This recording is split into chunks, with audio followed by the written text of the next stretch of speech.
नमस्कार, मी मंजिरी. आपण पाहत आहात लोकसत्यवाणी न्यूज चॅनल. लोकांची सत्य कहाणी कथन करणारी वृत्तवाहिनी म्हणजे लोकसत्यवाणी.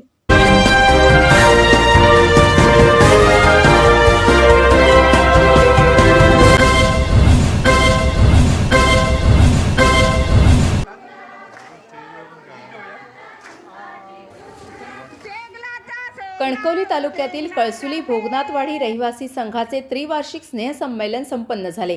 डोंबिवली पश्चिम जोंधळे शाळा येथे रविवार 12 एप्रिल 2026 रोजी तळ कोकणातील सिंधुदुर्ग जिल्ह्यातील कणकवली तालुक्यातील कळसुली भोगनाथवाडी रहिवासी संघाचे त्रिवार्षिक स्नेहसंमेलन भव्य स्वरूपात संपन्न झाले.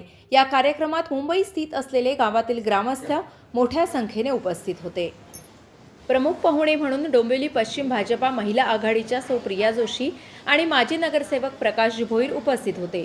2017 मध्ये स्थापन झालेल्या संघाला निष्ठावान कार्यकर्त्यांच्या सहकार्यामुळे आज 9 वर्ष पूर्ण झाली आहेत. अध्यक्ष श्री अंकुश परब, कार्याध्यक्ष विद्याधर दळवी, उपाध्यक्ष श्री प्रकाश वांगणकर, सचिव श्री प्रकाश सावंत आणि खजिनदार श्री दशरथ परब यांच्या मजबूत नेतृत्वाने संघाची वाटचाल मजबूत झाली आहे. कार्यक्रमाच्या सुरुवातीला ग्रामदेवतेला श्रीफळ वाढवून गाराणे करून कार्यक्रम निर्विघ्नपणे पार पाडावा यासाठी मंडळाच्या सर्व पदाधिकाऱ्यांनी ग्रामदेवतांना नतमस्तक झाले आणि पुढील कार्यक्रमाला सुरुवात झाली. जनसेवा ही सेवा या भावनेने संघाने सांस्कृतिक, सामाजिक, धार्मिक, वैद्यकीय क्षेत्रात अनेक समाजोपयोगी उपक्रम राबवलेत. कळसुली भोगनाथवाडी संघाचा विकास संदर्भात लोकसत्यवाणी न्यूजचे प्रतिनिधी प्रकाश कदम यांनी आढावा घेतलाय आणि वृत्त निवेदन केलंय हरिप्रिया दांडेकर यांनी. चला तर पाहूया.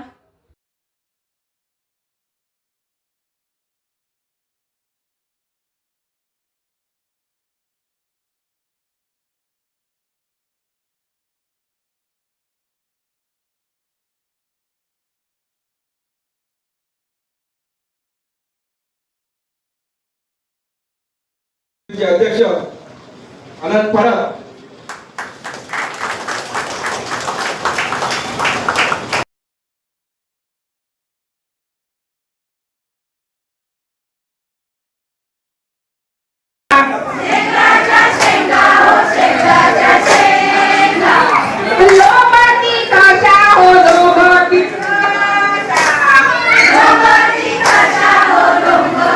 तर आज या ठिकाणी मी लोकसत्यवाणी न्यूज चॅनल तर्फे आपला कार्यक्रम लोकांसमोर दाखवण्यासाठी मी प्रयत्न करतो आहे.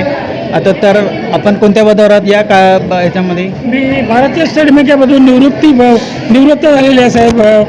मुख्य व्यवस्थापक आहे, चीफ मॅनेजर या पदावरून मी निवृत्त झालो भारतीय स्टेट बँकमधून. आता हे तुम्ही काम तुमच्या गावचं काम किती वर्षापासून करताय? तसं पाहिलं तर मी माझ्या समजावून गेली 70 वर्ष तरी मी माझ्या वाडीशी संलग्न आहे. त्या मातीची माझी नाळ जुळलेली आहे आणि मी त्या कार्य करत होतो. हे सर्वात वरिष्ठ तुम्ही दिसता कार्यक्रमामध्ये. हो, आता तर या क्षणाला इथे असलेल्या सगळ्यांमध्ये मी वरिष्ठ असावा. धन्यवाद. असायलाच पाहिजे. धन्यवाद. आपलं नाव? मी अंकुश परब, मंडळाचा अध्यक्ष आहे. गेली 8 वर्ष हे मंडळ आम्ही स्थापन केल्यापासून काय वाडीतल्या सर्व लोकांना एकत्र करून एक संघटना बांधून मागच्या वेळेस सुद्धा आम्ही असंच एक संमेलन ठेवलं होतं. कारण त्या संमेलनाला सुद्धा लोकांनी उत्स्फूर्त प्रतिसाद दिला. आजच्या याला तुम्ही बघितलं असेल की जनसमुद्र एवढा लोटला की विचारू नको. कार्यक्रमाचा वेळ झाला तरी लोक जेवायचे थांबले तरी पण कार्यक्रमाला सहकार्य केलं. उपस्थितांचे सगळ्यांचे स्वागत आहे आणि आम्ही जे काम करतो आहे ते सगळे आमच्या भोगनाथाच्या कृपेने आणि इथल्या जे दुर्गादेवीच्या कृपेने असंच आमचं कार्य पुढे चालू राहावं हीच आम्ही भगवानाचे धन्यवाद. दळवी साहेब खूपच. आपलं नाव सर? माझं प्रकाश वांगणकर. मी कळसुली भोगनाथवाडी रहिवासी संघ मुंबई या संघाची स्थापना गेल्या 9 वर्षापासून झालेली आहे. तिथपासून कार्यरत आहे. एक सामाजिक कार्य म्हणून याच्याकडे लक्ष देऊन आपल्या प्रत्येक समाज बांधवांशी एकनिष्ठ राहावं, एकमेकांचे संबंध, सामाजिक प्रश्न हे सोडवण्यासाठी हे संघ प्रयत्नशील आहे. आणि मुंबईत राहणारे हे जे मंडळ आहे ते कार्यकर्ते आहेत किंवा इथे सामाजिक बांधव आहेत, स्नेही मित्र यांच्या परिवारातून एक संघ बनवण्यासाठी आपल्या भोगनाथवाडीसाठी कार्यकारिणी प्रयत्न करत आहे. आणि बरं, मी एक विचारू इच्छितो की तुम्ही शालेय शिक्षण मुलांच्या बाबतीत किंवा सामाजिक कार्यामध्ये कुठलेही कार्यक्रम आयोजित करता का? आमच्या कळसुली गावचं शिक्षण मंडळ आहे, त्या वतीने आमच्या माध्यमिक शिक्षण संघ आहे, त्या शिक्षण संघाच्या वतीने गावातील जे शैक्षणिक कामं आहेत ती केली जातात. तसेच आमचे ज्या वाडीवरती एक जिल्हा परिषद शाळा आहे त्यामध्ये संघ हा एकमुखाने तिथे छोट्या मोठे जे सांघिक कार्यक्रम असतात त्याला मदत सहकार्य करतो. अच्छा, मी सर दळवी साहेब, तुम्ही पर्यावरणबद्दल तुमचं काय नियोजन आहे का गावच्या ठिकाणी? आज पर्यावरण खूप ऱ्हास होत चाललेला आहे, तर प्रत्येक माणसाने ह्या गोष्टीबद्दल थोडं लक्ष द्यावं. कार्यक्रमाबरोबर पर्यावरण टिकलं तर आपण टिकू, तर याबद्दल तुमचं काय नियोजन आहे गावाला? निश्चितच पर्यावरणाचा प्रश्न हा फार मोठा घन झालेला आहे. कोकणासारख्या एक नैसर्गिक तिथे खाण आहे, निसर्गाचं देवाने फार मोठं सौंदर्य दिलं आहे. अशा कोकण पट्ट्यामध्ये पर्यावरणाचा प्रश्न खरोखरच फार मोठा जटिल झालेला आहे. तो पर्यावरणाचा प्रश्न सुटण्यासाठी प्रत्येक नागरिकाने प्रत्येक नागरिकच जर तत्पर राहिला, नागरिक जर हे राहिला तर पर्यावरणाचा प्रश्न ऑटोमॅटिक मिटतो. आपणच त्या ठिकाणी कचरा टाकला, पिशव्या टाकल्या किंवा गुटखा वगैरे असे काही खाऊन जर आपण थुंकत गेलो किंवा तर पर्यावरणाचं बिघड होतं. दुसरी गोष्ट, पर्यावरणाच्या माध्यमातून बोललात ते योग्य त्याचं उत्तर मी दिलेलं आहे. त्या पलीकडे मंडळाचं जे आमची रणनीती आहे, मंडळाचा जो कार्यक्रम आमचा जो आहे तो कार्यक्रम गेले आम्ही 9 वर्ष त्रैवार्षिक स्नेहसंमेलन आज आम्ही आयोजन केलं या ठिकाणी.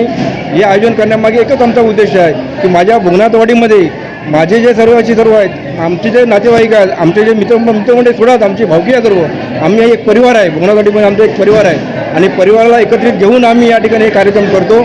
का करतो तर जेणेकरून आमचा विश्वास, प्रत्येकाचा विश्वास आम्ही संपादन करून, एकमेकाचं प्रेम आपण या एकमेकांचं संपादन करून, हे जर प्रेम आणि विश्वास एकत्र केला तर अशी एकजूट होऊन एक बळ तयार होऊन मंडळाची ही जी ताकद आहे ती मोठी निर्माण होते आणि त्याप्रमाणे हे सगळे कार्यक्रम त्याचंच होऊ शकतात, नाहीतर कार्यक्रम होऊ शकत नाही. आणि त्याबद्दल आम्ही हा कार्यक्रम केलेला आहे. धन्यवाद.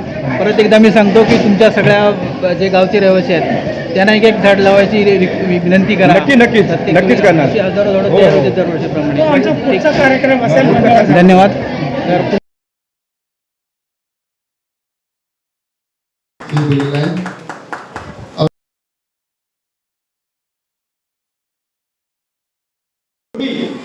मालवणी कार्यक्रम, तो फोडीचा कार्यक्रम आज या ठिकाणी सादर केला त्या लोकांनी. त्याचप्रमाणे या बाल गोपाल आपल्या छोट्या मुलांनी डान्स केला या ठिकाणी. त्याचप्रमाणे महिलांनी आपल्या या पारंपरिक डान्स केला या ठिकाणी. बराचसा कार्यक्रम या ठिकाणी गेला. दादा सन्माननीय भारतीय जनता पार्टी प्रदेशाचे अध्यक्ष, मला वेळ दिला होता. कुठल्याही परिस्थितीत मी या ठिकाणी डोंबले असलो तर 10 मिनिटांसाठी येईल, परंतु मला वाटतं पलीकडे कॉलेजला आणि आमदार जगन्नाथ पाटील यांच्या कार्यक्रमाला विलंब लागतो. मोठा कार्यक्रम होता त्या ठिकाणी आणि तिथून त्याला मला परत मुंबईला जावं लागलं. मनापासून आभार. तसेच आपण इथे उपस्थित राहिलात आणि सर्वांनी कार्यक्रमाची शोभा वाढवली त्याबद्दल आपले मनापूर्वक आभार. तसेच माझे गुरुमाऊली श्री विठ्ठल परब बुवा यांनी अतिशय आपल्या भुवनाथवाडीच्या गेले 15 दिवस मला वाटतं बुवा पण त्यांची जोडणी करत होते, त्यांना आम्ही एक थोडंसं साथ करत होतो. आणि आमच्या भजन मंडळी त्यांनी मला डबल बारीमध्ये त्यांनी मला सहकार्य केलं, असे माझे सगळे मित्रपरिवार यांचेही मनपूर्वक आभार.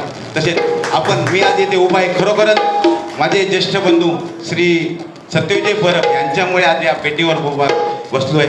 आणि आपल्या सगळ्यांच्या आशीर्वादाने आज मला ही डबल बारी करण्याची आणि या डोंबिवलीमध्ये कुठेतरी माझं नाव शून्यातून कुठेतरी, नाहीतर नाही जर भजनामध्ये उतरलं तर कोणी आज मला विचारलं नसतं. पण ते आज भजनामुळे कुठेतरी आज माझं नाव थोडं तरी शून्यामधून 1% तरी आहे. धन्यवाद. सर्वांना सुख आणि समृद्धी नांदो अशी मी त्या भोगनाथाकडे प्रार्थना करतो आणि मी गवळणीला सुरुवात करतो. जय जय महाराष्ट्र.